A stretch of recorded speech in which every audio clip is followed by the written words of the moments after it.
Hello, guys. Welcome to another episode of the e-commerce lab by Ecomcy, the place where everything related to Amazon FBA, private label, and e-commerce. My name is Vincenzo Toscano, founder and CEO of Ecomcy, and today we bring you for second time now into the podcast Shane Barker, founder and CEO of TraceFuse, which I would say is the top solution out there when it comes to helping Amazon sellers really figure out how to remove those negative reviews. Something that we all struggle so much. And when we see that one-star review, we start panicking. But don't worry, Shane is gonna come and help you there. So, Shane, welcome to the show. It's a pleasure to have you for a second time now. How you doing? Doing awesome, man. Yeah, I was excited, man. We got number 2, man. I know that, God, it's been a few years since we've chatted. I know lots Like changed 2 with you. years. Yeah, it's crazy. Like you were, I think you were one of the first people that had me on the podcast. I think you were one of the first people that actually talked about us way before we've blown up like we have. So once again, I appreciate that and the invite back, man. I'm excited to be here. Always, always. I'm sure a lot has changed since then. So, I'm very intrigued to have that conversation. But before we go into that, just give us, a brief intro in case people don't know, so about your company, and then we go from there. Yeah.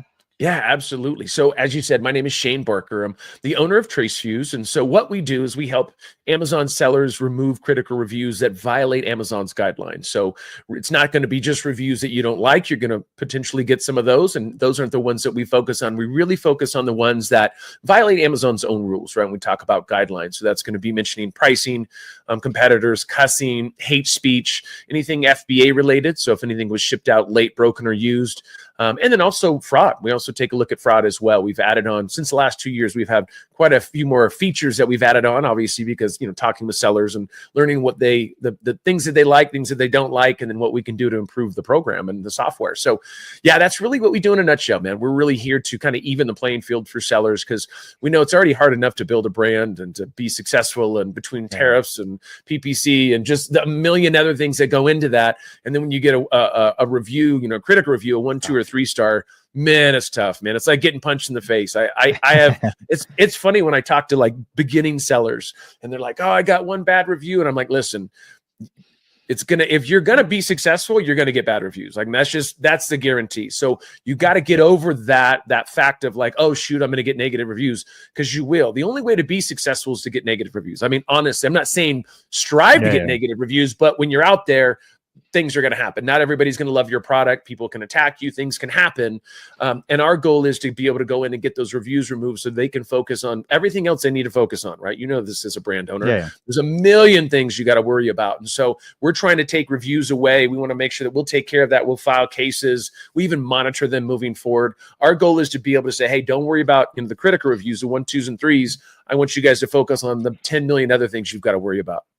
Yeah. I think it's actually something that people don't understand when it comes to negative reviews. It's that it's actually an opportunity as well for you to improve, because sometimes they're telling you exactly why they're having a bad experience or why they wouldn't come back, and you can use that to either launch a better version or figure out how to stop that mistake from happening, because that, especially if it happens early on, sometimes you can save a product as well. So yeah. This is what I tell everybody. It's like, if you get a bad review or a critical review, don't let that bring you down, right? As you said, use that as something positive, because then what you can do, because this is what I can tell you. If you're a newer seller, anybody that was selling a product 10 years ago and they're still selling today, they've made changes, they've made iterations, they've made improvements.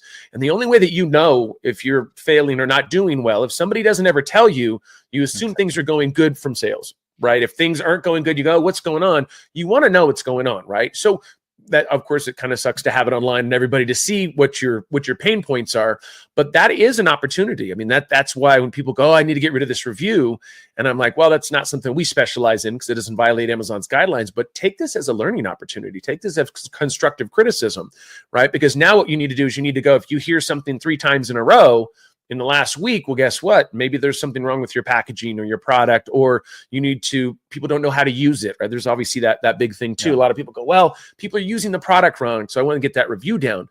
I get that, but that's not what we do, but I can understand how that's frustrating. But that also gives you an opportunity. Okay, a lot of people are not knowing how to use the product. So if you want less returns, guess what? You need to figure out what that solution is. And so there is value in negative reviews. I'm not saying go out and get them, obviously, but if you get them, take a step back and say, okay, somebody's not attacking me, right? They're just giving me some constructive criticism, as long as it's that, as long as you aren't being attacked, because that could be happening too. But the idea of this is, evaluate it, take a look at it, and say, okay, what can I do to make my product or obviously product on Amazon better? What do I need to do to make that happen, right? And that's going to be some very, very valuable information. Yeah. And I think something I would like to actually bring to the table is like, what is actually some, I guess, the criteria that Amazon has to put in place to actually, really allow sellers to understand if potentially a negative review it can be removed or not, because of course we're having the conversation that some negative reviews of course are genuine and people is complaining, there's nothing you can do about it. But let's be honest, most of the people that struggle with negative reviews is also because they've been attacked by competitors, right? Or there's been something shady happening there, and that's where you guys can come in and really protect this sellers. So I guess high level we can start and then go into the technicalities, like what are you observing? Is this an issue that sellers are still experiencing? And if so, what is Amazon maybe doing to combat this, if anything? Yeah.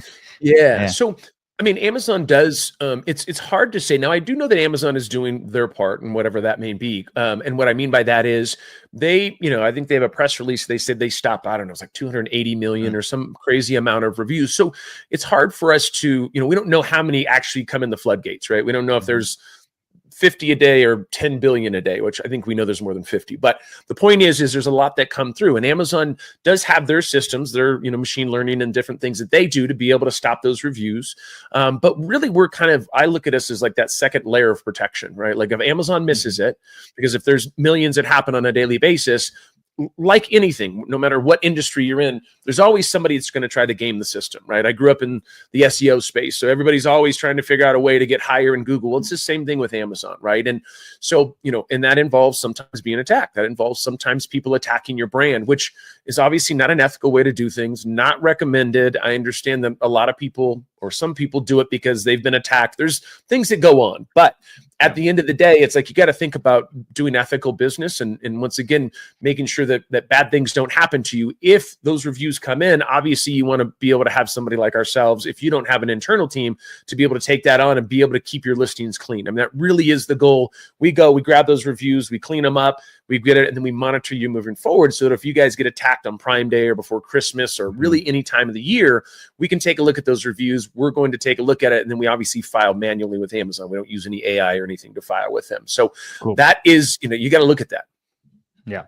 Now you mentioned something there, which is, I'm sure people asking themselves this question, which is the seasonality effect. Like we actually were talking about this before going live, which is a lot of people might be reactive to this rather than preventive, right? Rather than thinking I should be doing this constantly to keep my my listings healthy, they only react, oh, Prime Day is coming, I need to fix my reviews. Oh, Christmas is coming, and sometimes it's too late. Let's be honest.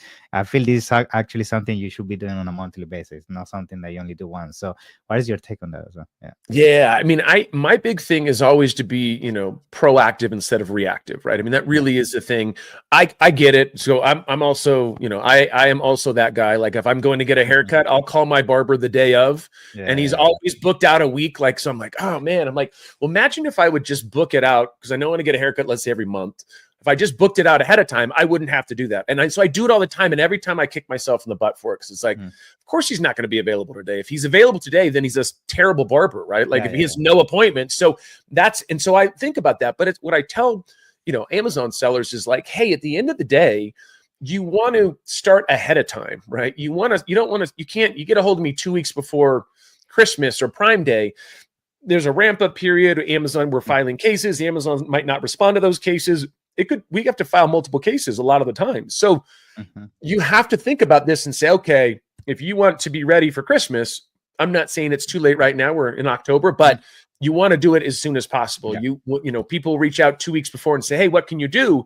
Yeah. We can get the process started, right? But that's like with anything you do in life, right? Whether that be PPC, I need to get more sales in the next 2 weeks. It's like, okay, well, there's a lot of work that goes into that. It's not just we wave a wand and then all of a sudden magic happens, right? Like you want to do that ahead of time and think about, okay, hey, how am I going to prepare for 6 months? And we can start today, great, clean up that listing.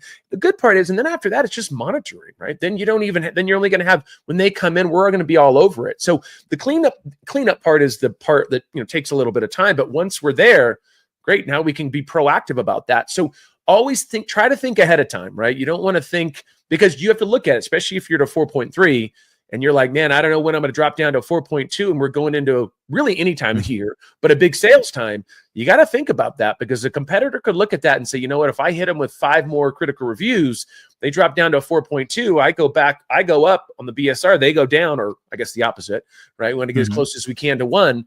Then guess what? That's a situation. And so you don't want to put yourself, I would look at it and say, okay, if I was attacked, how am I prepared for that, right? If this was to happen, hopefully it doesn't happen, but if it does, I always expect the worst.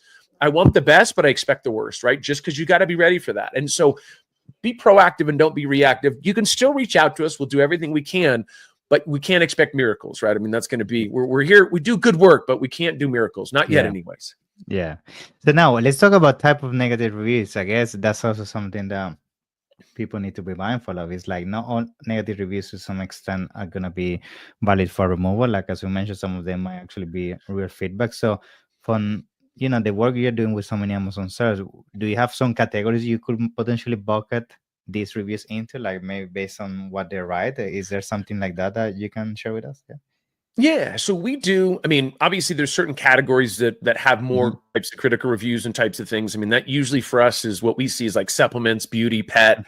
Usually, the reason why that is because these are all going to be items where the lifetime value is longer. So, I mean, obviously, if you use makeup, women have a certain makeup that they use, and that maybe it's only $30 for the eyeliner or whatever. But guess what? If they use it when they use one a month times 20 years, the lifetime value for that customer is very, very high. So what happens is that's where other companies usually attack, because only a $30 item, it's called brushing. So they'll go in and buy the item. So, a competitor will through a buyer's account, then they'll ship it off to anybody in the world. I mean, you can look up brushing. This is what it's called. And then great. Then somebody receives, eyeliner. And I'm like, I don't need eyeliner. Like, why did I receive this eyeliner? Well, it's because now somebody's a verified purchaser.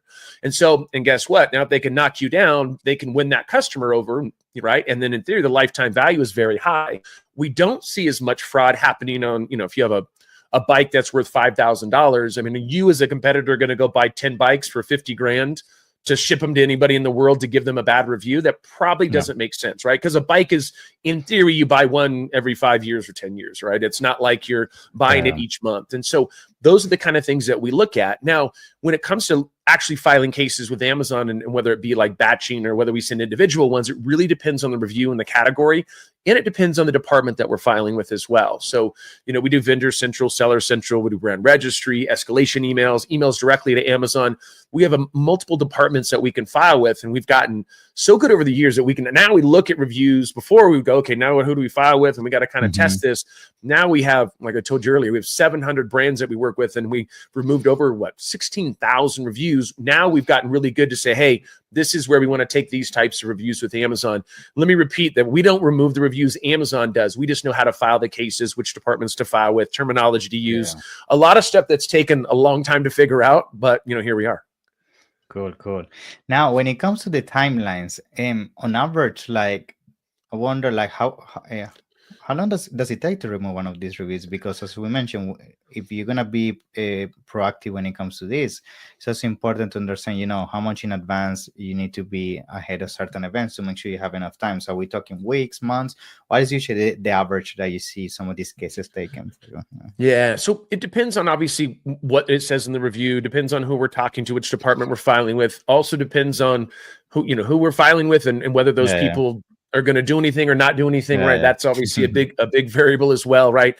I mean, we know that we're going to feel very comfortable filing multiple cases. If somebody said this is an effing terrible product, well, effing being a cuss word, we're gonna keep filing cases. That's why we feel comfortable when we're fully compliant with Amazon. Is at the end of the day, we can all look at this and say, hey, that shouldn't be up there. What we're really looking for is the customer service person that says, hey, I agree with you, right? It takes the time to take a look at that, and then they go ahead and remove that review. So that's the timeline for it, though. Once again, depends on category, what the review says.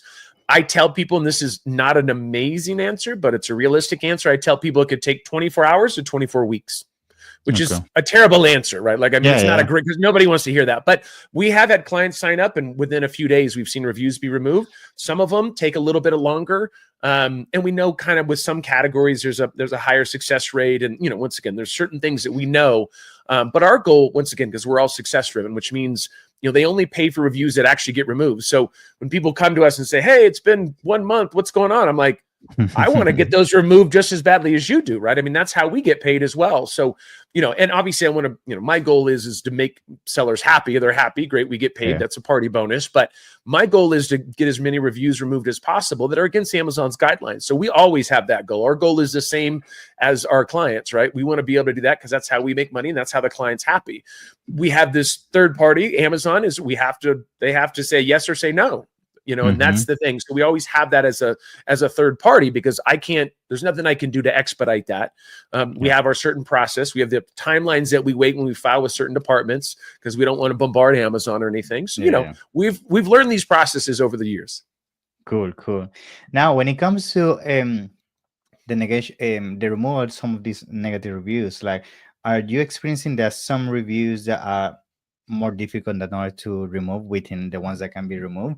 And if so, which are those? Like, yeah. So we do find that, when there's certain reviews that maybe if somebody's clicked that it's helpful a lot. So even if it violates Amazon's guidelines, if we see that 100 people have clicked that it's helpful, those aren't impossible, but it becomes a little harder because Amazon says, yeah, but people feel that this is helpful. Now, the issue with that is guess what? It could be a fake review and somebody hired somebody else to click helpful 100 times. Yeah.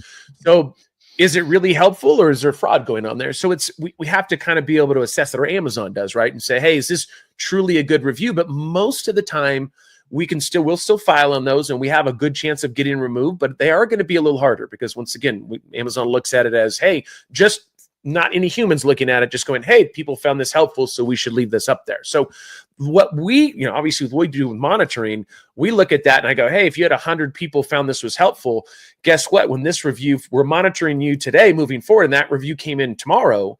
Well, guess what? Now, before anybody has a chance to make that it's helpful, we can file a case on it. So once again, that's being proactive, right? Going and knocking that review down before anybody can click that it's helpful. That is our goal, right? Now you don't have to worry about that because we're going to be on top of it. But the cleanup takes a little bit of time, we got to kind of look at a few things.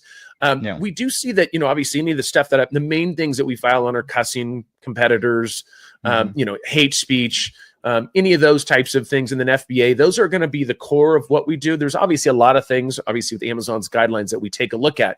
But for the most part, those are the main things that we take a look at. And those are the ones that we've had probably the highest success with. Cool. So now another thing that I guess people might ask you as well is like, how do I know how many negative reviews I have to remove to make an impact on my score, right? Because let's say you have 1,000 reviews, right? And you want to impact the star rating. Sometimes removing one star review is not good enough. So I guess, do you have a formula on approximately how this calculation works? And if so, can you give some insights there? Yeah, absolutely. So I mean, at the end of the day, we actually have two calculators. So we have one calculator, which is a calculator we've had for the last probably year and a half. And I didn't even tell you this. So you can tell you're good at interviews because you're like, you're leading me in a direction that I haven't even told you about what we have coming out. And for some reason you knew to ask the question, which I love. Yeah, we actually have we're calling it a super calculator, an ROI calculator that actually what the client can do. They can actually put in their numbers, their revenue, and it'll actually pump out some information on, once again, approximately how many critical reviews we need to remove to be able to go up to the next star rating. We also might put in BSRs there as well, because you can remove 10 stars and you don't know if your BSR changed, that can be a good thing, right? You don't always make it up to the 4.3 from a 4.2, but if your BSR is heading in the right direction, that's another thing that we want to take a look at. From the beginning, because we were the first company to do this, we were the ones that said, hey, look at the star rating, which is awesome. But you really want to look at the BSR, because usually when you remove a critical review, a 1, 2, or 3 star, or let's give you an example. If you remove a 1 star, that's equal to anywhere from 5 to 25 stars, right? There's other people that evaluate what that is, but it's weighted pretty heavy, especially with if it's a current 1 star, an older 1 star, because it's not quite as relevant, because there's some, it starts to kind of fall off weight wise because of your history.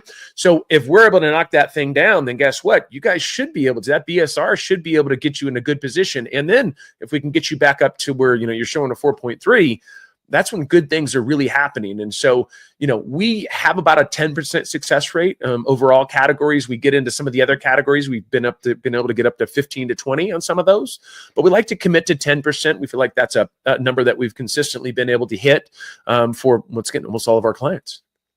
Cool.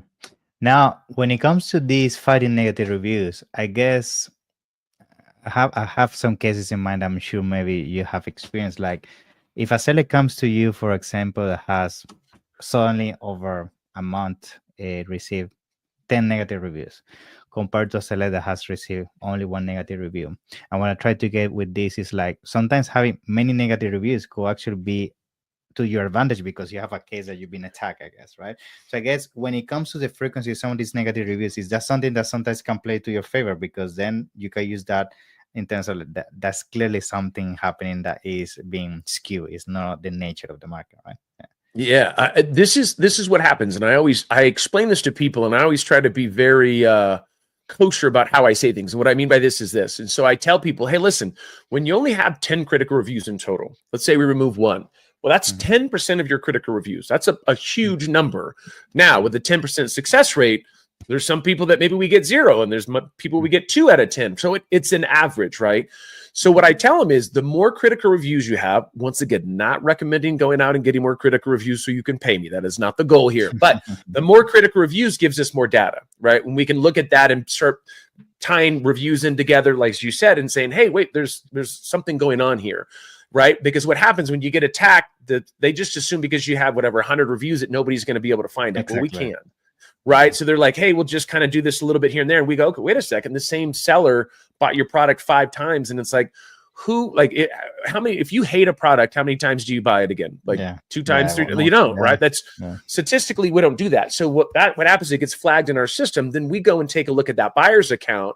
And we go and, hey, guess what? If they just happen to be buying your competitors and only giving them 5-star reviews and your products are very similar, that raises a flag. If you only have 10 critical reviews and they're all from different people, we call it a RICO case. Like, you know what a RICO case is? Where they would do like on the mob, right? They would try to tie all the mobsters together and build this big case, right? Well, and so now what we do is the more data we have, the more we can start putting those points together, right? So the more reviews that we file on, obviously the higher success rate we're going to have, because if we only have 2 to file on and we have a 10% success rate, well, guess what? Like, what are the odds there, right? And it's like, if it happens, everything's amazing. The clients are super, super happy. If it doesn't happen, and I'm very realistic about that, of saying, hey, like, what are we looking at here? The more critical reviews, the more opportunities we're going to have to be able to build an escalation case, do these different things that are going to be good. But once again, not saying get more critical reviews. My goal is not that. It's just the more data we have, it's better for us to be able to file and get things removed. Love it. I mean, Shane, I think we covered so many interesting points. And now for the last couple of minutes I have, like, is there any last maybe advice or tip you want to give regarding this topic? Yeah, absolutely. So we, since we've chatted, obviously it's been a few years. I've seen you at a number of events, but what I've been really, really excited about is, and I've been saying this, I've been on hundreds of podcasts. You can go back to 2 years ago when you first had me on.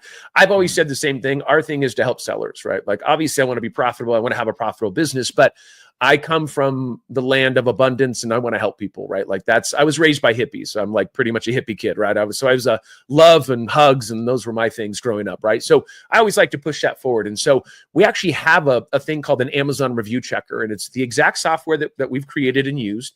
They can go to the website. We'll put a link here in the show notes as well, but you can go to the website, tracefuse.ai. It's right there at the top, or you can click on the link down below. And what that'll do is it'll pop up and it'll say, hey, you can put in a ASIN. Whatever ASIN you want, assume it'll probably be a hero ASIN or somebody, or an ASIN you feel like just got attacked. What will happen is you go ahead and click, go for it or go or enter, whatever it is. And then what will happen is you get an email. It'll say, verify your email address. And then guess what? We actually are going to create a report for you. We run it through the same software that we use internally for our team, that we do more, we're more of like a white glove service. We do all the work for you. This is something where you're going to do it yourself. You get the report. It'll talk about your last 2, 3, 4, 5, 10, 15 reviews that violate Amazon's guidelines.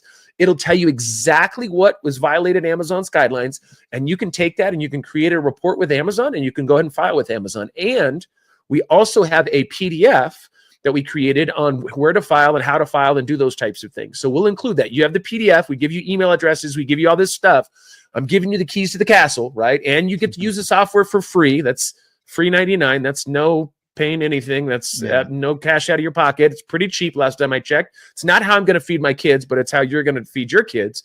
You're going to go in there, you're going to put in your ACE, and you're going to make that happen. You can go take a look at that. You can file cases with Amazon. And if you guys have any questions and you can't get those things removed, guess what? We'll always be here. We'll be your backup to the backup. But you guys can go give it a try on your own. And I'm really hoping that sellers are going to be successful. Love it. I mean, Sean, thank you so much for that. I'm gonna make sure I put all the information down below. And in case people want to reach out to you, sorry, how they can find you. Yeah, you can reach out to me at shane@tracefuse.ai. So it's very, SHANE at TRACEFUSE.ai.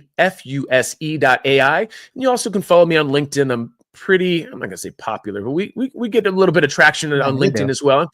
Yeah, I'm getting Mhm. about 300,000 to about 1 million impressions a month, which is Yeah, pretty. I'll take that. Last 6 months we've been yeah, going hard in the paint, making that yeah. happen. So if anybody wants that, you guys can follow me on LinkedIn as well. We give some good information as well. We're always just trying to help sellers and make things better for them. Awesome, Shane. So thank you so much. It's been a pleasure, and see you in the next one. Yeah, been a Sounds pleasure. good, brother. Thanks, man.